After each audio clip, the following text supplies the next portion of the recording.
Hey, ¿qué tal amigos? ¿Cómo están? Bienvenidos a Nate Misterio. El día de hoy quiero hablarles sobre el videojuego Sekiro Shadows Die Twice, más allá de su dificultad, más allá de su gameplay. Lo que realmente quisiera tratar en este video es su dimensión espiritual y esotérica. Y es que por una promoción de Steam que estuvo hace 2 meses, lo jugué, lo compré, lo amé y interioricé mucho de esa historia en lo que nos puede ayudar en un camino espiritual.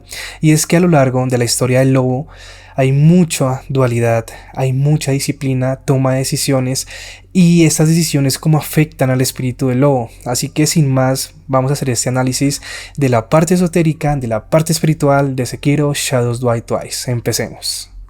La narrativa de Sekiro nos transporta al antiguo Japón, en la feroz época Sengoku, en este periodo turbulento de la historia donde la guerra entre clanes y el Ministerio de Defensa era el pan del día a día, donde el ministerio buscaba quedarse con las tierras de estos clanes y los clanes pues defenderse y defender su tierra.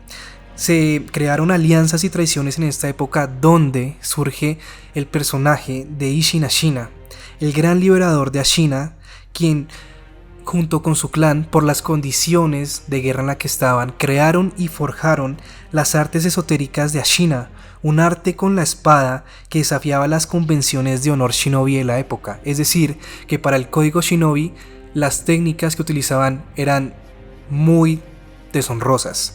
Pero lo importante era que servían ¿para qué?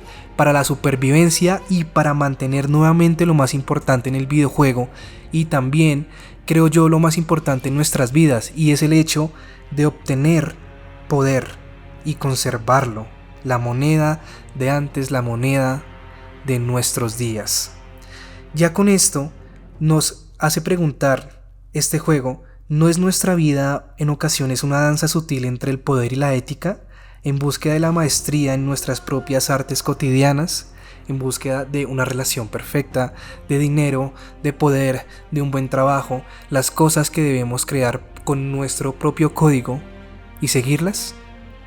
Ya con este contexto, vamos a ver qué podemos aprender de cada uno de los personajes de esta historia.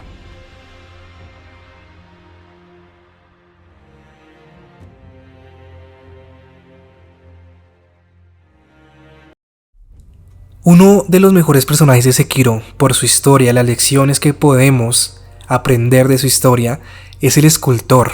El escultor fue un gran shinobi en su época, pero que se dejó seducir por el sendero del Shura, por el camino del Shura. Pero ¿qué es exactamente un Shura? Es el odio desenfrenado de un shinobi o de una persona, una sed de sangre, de poder insaciable que consume todo a su paso.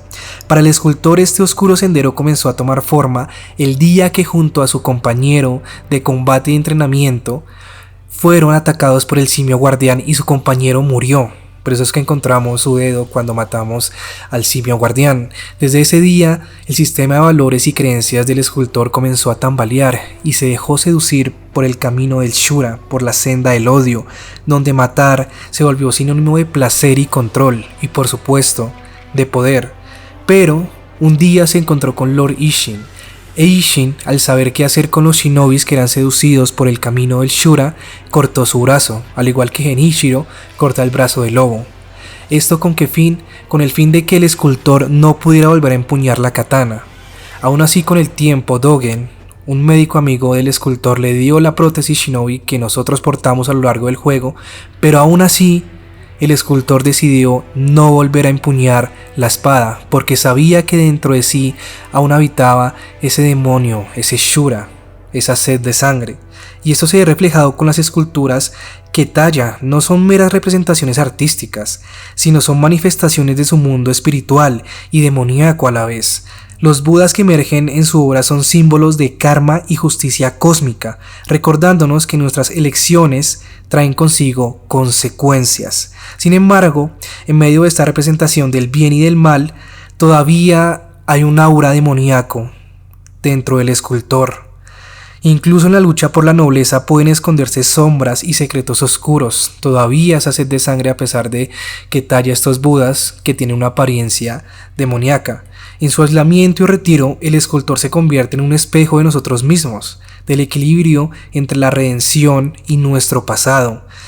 transforma su dolor en una expresión artística. Muchos de nosotros lo hacemos, o buscamos esa transformación de dolor, ya sea por medio de droga, ya sea por medio de cosas que no nos hacen sanar, sino simplemente nos hacen irnos un rato y volver, pero que no es una forma de sanación, al igual que el escultor a la hora de tallar sus budas.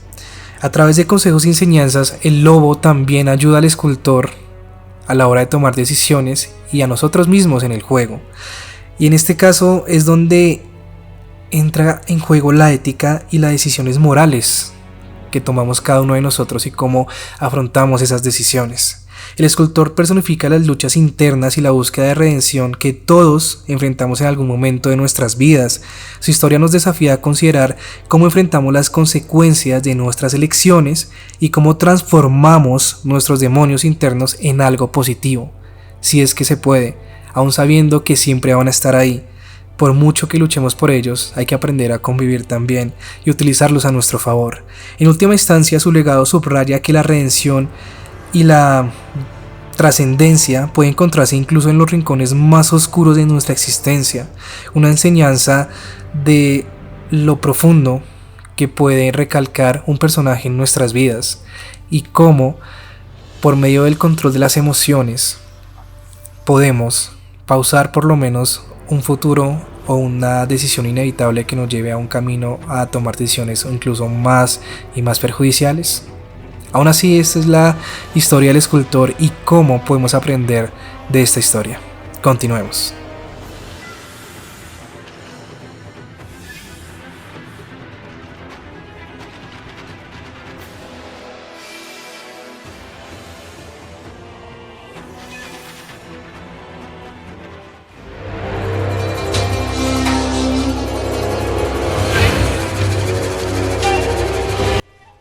Genichiro Ashina es un personaje cuya ambición desmedida nos invita a explorar cómo nuestras propias aspiraciones pueden convertirse en nuestra perdición, conduciéndonos por senderos oscuros y sin vuelta atrás.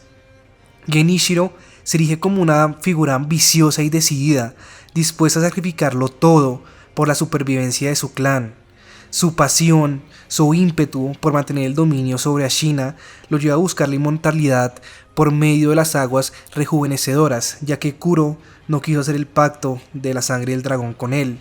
En su búsqueda nos encontramos ante una representación de cómo nuestras aspiraciones, nuestras convicciones, nuestros sueños pueden oscurecerse de un momento a otro y nublar nuestra visión, empujándonos a tomar decisiones a menudo moralmente muy malas. En su obsesión por la inmortalidad y la salvación de su clan, Genichiro se sumerge en el mundo del Shura, abrazando un camino de violencia y de poder. Este oscuro sendero se asemeja un poco al del escultor, con la diferencia de que en Genichiro podemos ver más la juventud, más la acción, más el no tener límites, sino dejarse llevar por el poder y la corrupción. Genichiro, con su determinación y habilidad sobresalientes, personifica la dualidad de la ambición y la redención. Aunque sus acciones son motivadas por su deseo ardiente de proteger su clan, su tierra Ashina, su camino lo lleva por el sendero de la oscuridad.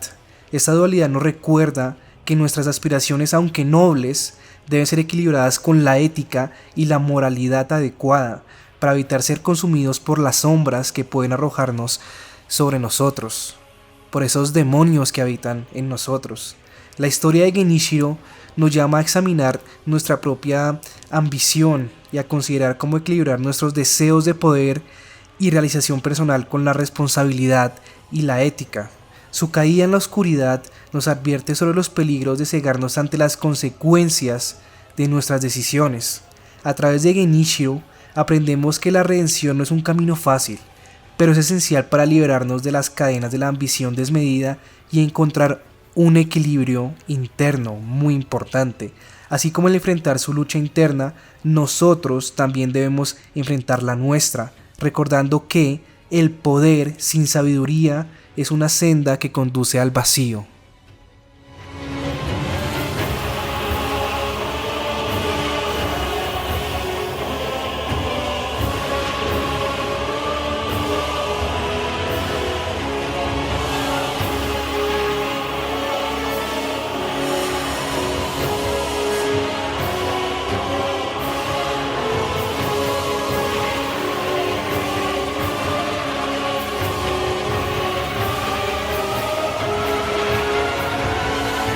Isshin Ashina es de los mejores personajes del juego, sino el que tiene una de las mejores historias, y es que contaba con el poder y el liderazgo de todo un clan, sabiduría, tenía y creó su propio estilo con la espada llamado el estilo Ashina, y con este estilo fue quien liberó a su tierra del Ministerio de Defensa, y fue tanto la personificación del poder y el liderazgo y el miedo que implantó en sus enemigos que se volvieron a atrever el Ministerio de Defensa a atacar a Ashina hasta que Isshin estuviera viejo y enfermo.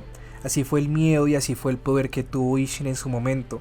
Y aún así, algo muy importante, o creo que lo más importante de Isshin, es que no fue una persona que se dejó llevar por el poder o por el odio, no se dejó seducir por el sendero del Shura, por ejemplo. Y es que la muestra más importante de esto, del honor y la responsabilidad de Isshin, y es que tuvo el poder de hacerse con el acervo del dragón de Kuro, con la inmortalidad, pero eligió no utilizarlo.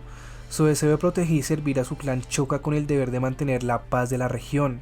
Este cruce de caminos, Isshin nos muestra que el honor y el sacrificio a veces pueden ir de la mano, recordándonos que día a día la toma de decisiones no siempre es sencilla ni clara, pero que siguiendo un código creado por nosotros puede ser un poco más fácil de tomar esas decisiones. A pesar de su habilidad y poder, Isshin eligió un camino de humildad y servicio.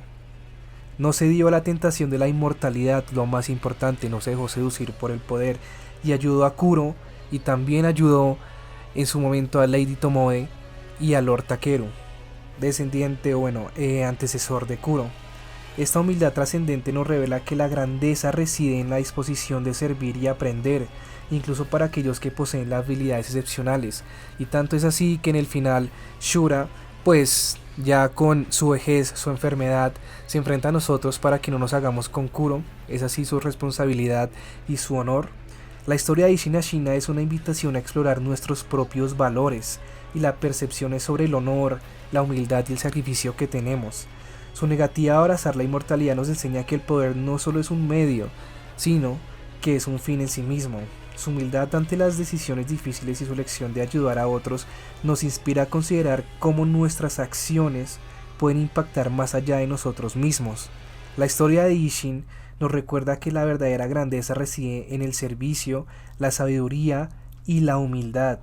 Una lección que trasciende los confines del juego y se proyecta en nuestras vidas cotidianas, no siendo manipulables, no significando que la humildad es que no hagamos nada, sino que como Isshin, tener todos los medios, toda la estrategia y toda la habilidad para atacar, para ser un animal, pero aún así tener la racionalidad, la empatía y el control de emociones y pensamientos, no dejarse seducir y tener un balance en nuestras vidas hasta el final. Esa es la enseñanza de Isshin en este videojuego. Bien hecho, Sekiro. Adiós.